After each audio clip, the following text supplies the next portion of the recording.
नमस्कार दोस्तों, आप देख रहे हैं सरदार क्रांति और मैं हूँ राजकुमार सोने। जयंता देवी मंदिर के एक पार्क में हिल सक्षम युवा एकता के बैनर तले आज कुछ युवा इकट्ठे हुए हैं। शिक्षित युवा सम्मानित युवा के नाम से एक योजना चली हुई है। यहाँ युवाओं का कहना है कि हमें जो सहूलियत दी गई है उससे हम नाराज़ हैं। हमारी कुछ मांगे हैं जो उपचुनाव जिनका चला हुआ है, सरगर्मियाँ बड़ी जोर शोर पे हैं। इस मौके पर इन्होंने एक अच्छी चोट लगाई है हरियाणा सरकार को। मैं राज्य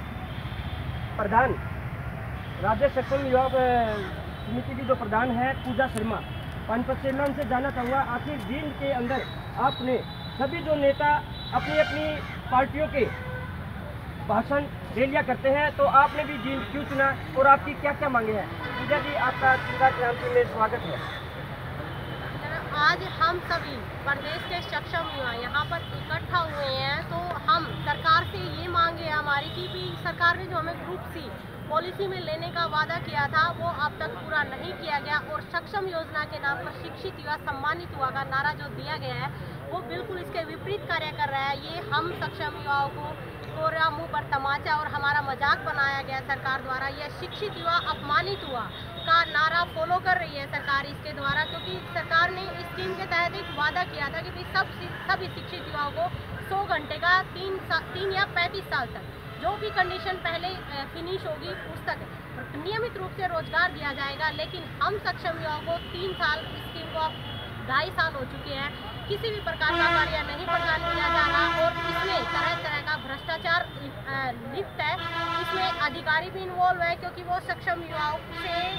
2-2 हज़ार रुपये 3-3 हज़ार रुपये जहाँ पर भी सक्षम युवाओं को कार्य दिया जाता है वहाँ पर उनको अपमानित किया जाता है और उनसे रिश्वत की मांग की जाती है, जिससे हम शिक्षित युवा अपने आप को असहाय महसूस करके उसका शिकार हो रहे हैं। तो एक तरफ तो सरकार यह कह रही है कि भाई हम देश को एक भ्रष्टाचार मुक्त देश बनाना चाहते हैं, वहीं पर भ्रष्टाचार को बढ़ावा दिया जा रहा है, और हमारी मांगों को हम कंटिन्यू 2 साल से इस स्कीम की समस्याएं जो हम झेल रहे हैं, तो उसके लिए सरकार से बार बार गुजारिश कर रहे हैं, एक अपील की जा रही है हम लोगों के द्वारा अपनी मांगों को सरकार के सामने रखने के लिए। लेकिन सरकार अब तक गूंगे बहरे वाला रवैया अपनाई और एक दमनात्मक नीति अपना रही है, और ऊपर से मुख्यमंत्री समय समय पर हम युवाओं को हतोत्साहित करने के लिए बयान देते रहते हैं कि भाई हमने एक स्कीम चलाई, लेकिन अगर आपने एक स्कीम चलाई तो वो कहाँ तक सफल है? तो हम शिक्षित युवाओं में ये रोष है कि भाई उन्होंने एक रोजगार के नाम पर सभी सक्षम युवाओं के साथ और शिक्षित युवाओं के साथ खिलवाड़ किया है। तो सरकार जल्द से जल्द जो हमारी मुख्य मांग है आउटसोर्सिंग पॉलिसी पार्ट 2 के तहत सभी सक्षम युवाओं को लिया जाए, और किसी भी प्रकार की जो ये 3 या 35 वर्ष की कंडीशन सरकार ने सक्षम युवाओं पर लगाई है उसको खत्म किया जाए। और यदि सरकार हमारी मांगों को पूरा नहीं करती तो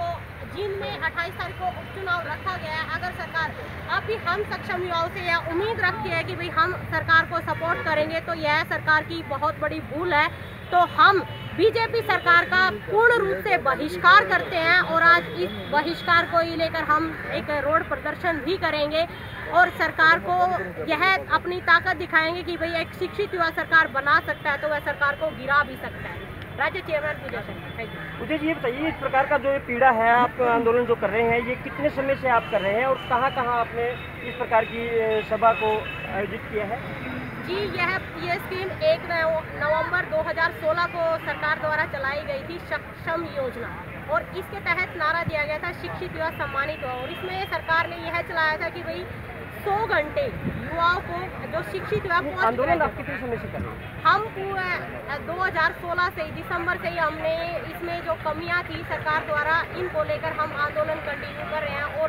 अभी लास्ट मोमेंट में हमने 22 दिन की भूख हड़ताल भी रखी थी, और पूरी प्रदेश भर में एक दिन की 26 तारीख को भूख हड़ताल की गई थी। लेकिन सरकार तब भी एक दमनात्मक नीति है, और उस नियमित रोजगार की भी जो सरकार ने शर्त रखी है वो भी पूरी नहीं की गई। और इसी तरह से हम पंचकुला भी प्रदर्शन कर चुके हैं, करनाल भी प्रदर्शन कर चुके हैं, लेकिन माननीय मुख्यमंत्री जी हमारी मांगों को और समस्याओं को दूर करने की बजाय एक दमनात्मक और बेरुखीपूर्ण रवैया अपना रहे हैं। तो हम मुख्यमंत्री जी से यहाँ पर पूछना चाहते हैं, क्या शिक्षित युवाओं को बेरोजगार किया गया था या एक रोजगार प्रदान किया गया था, या उनको एक कौशल को निखारने के लिए? क्योंकि इस स्कीम में जब हम लोगों ने देखा तो शोषण के सिवाय इस स्कीम में और हम युवाओं के लिए कुछ भी नहीं किया। आपने जहाँ भी जिस जगह भी जिस समय आंदोलन किया, क्या कभी प्रशासन अधिकारी या राज्य का कोई मुखिया या कोई नेता आपके पास आया, आपकी समस्या सुनी?